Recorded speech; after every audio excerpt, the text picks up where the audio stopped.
My name is John, and I used to think I understood how quickly things could escalate, but nothing in my life prepared me for the storm that erupted on that sunny Sunday in December. I had always been the quiet type, the kind of person who avoided conflict and preferred to live a simple life. I lived in a shared compound in a bustling town, and while I wasn't close to most of my neighbors, I got along with everyone. That was how I met Jane, a vibrant and beautiful young woman who moved into the compound a few months earlier. We didn't start off as friends immediately. It happened naturally after I borrowed a lighter from her one night. My own lighter had suddenly stopped working, and since I knew she was often awake late into the night, I knocked on her door and asked for hers. She handed it over with a small smile and a light-hearted comment about how men like me always needed women for something. From that day, we began to talk more often. Jane was easy to get along with. She was playful and cheerful, and her laughter could brighten even the dullest day. Over time, she started visiting my room more frequently, and we talk and laugh about everything under the sun. We were just friends, nothing more, nothing less. Sometimes, we'd walk around the neighborhood late at night, talking about our dreams, our past, and our plans for the future. I enjoyed her company, and I thought she enjoyed mine too. But life, as I've learned, has a way of turning even the most innocent relationships into battlegrounds of misunderstanding. It was December 16th, a Sunday afternoon, and I was outside washing my clothes when I saw Jane returning from a trip. She had been away for about a week, and seeing her again brought a smile to my face. "Oh, Jane. You're back," I called out, waving at her. She smiled warmly and walked over to where I stood. "John. It's good to see you. How have you been?" "I've been fine, just the usual, work, eat, sleep," I replied with a laugh. "I'll come and see you once I'm done here." "Alright, I'll be in my room," she said, walking off with her small travel bag. After I finished washing my clothes, I decided to keep my word and visit her. When I got to her room, the door was open, and she was sitting on her bed, tying a wrapper. "Welcome back again," I teased as I stepped into her doorway. She laughed. "Thank you.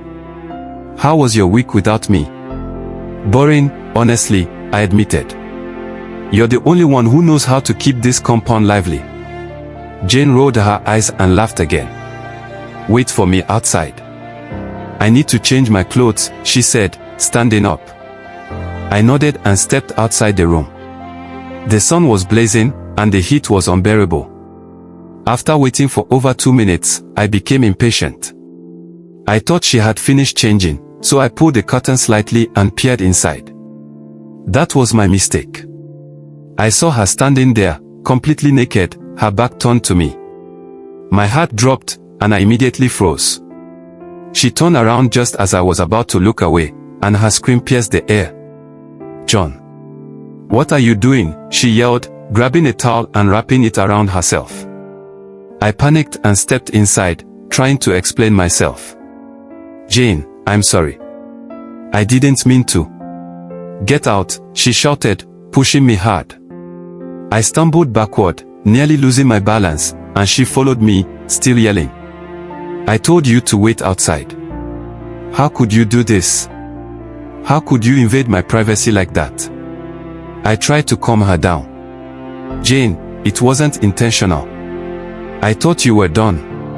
Leave my room, John. And don't ever come back." Ashamed and embarrassed, I returned to my room, my mind spinning. How could I have been so careless? I sat on my bed, replaying the incident over and over again in my head. I wanted to apologize, to make things right, but I didn't know how. A few minutes later, I heard Jane shouting outside my door.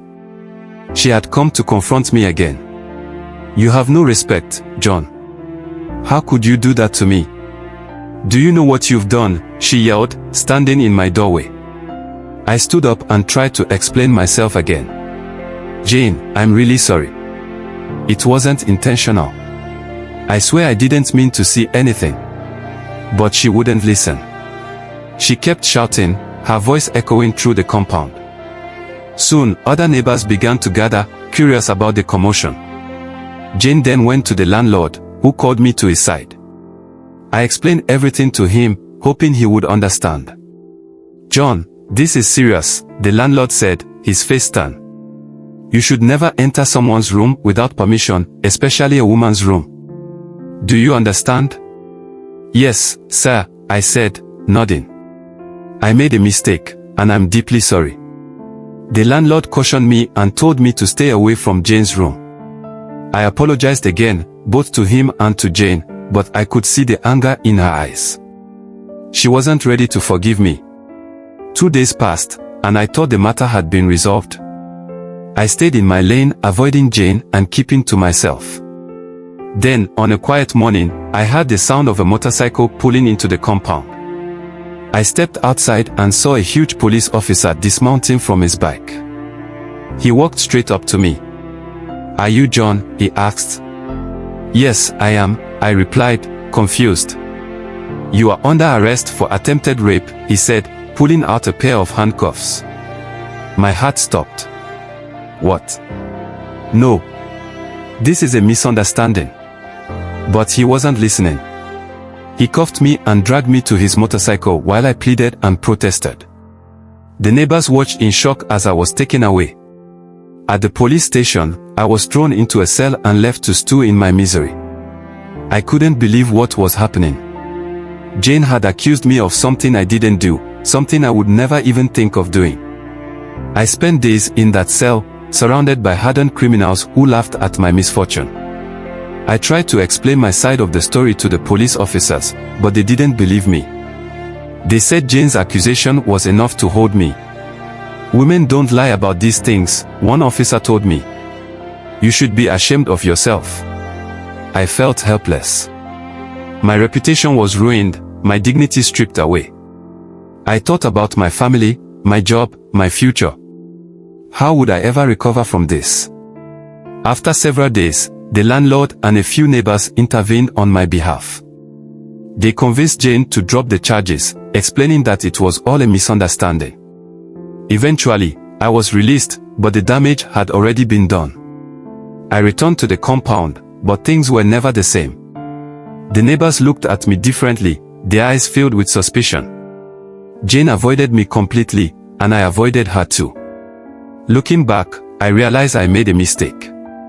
I shouldn't have entered Jane's room without her explicit permission. Even though my intentions were innocent, my actions were careless. This experience taught me a valuable lesson, to always respect boundaries and to always stay in my lane. Life hasn't been easy since that incident, but I've learned to move forward. I'm more cautious now, more aware of how easily misunderstandings can ruin lives. And though I've forgiven Jane for what she did, the scars of that experience remain.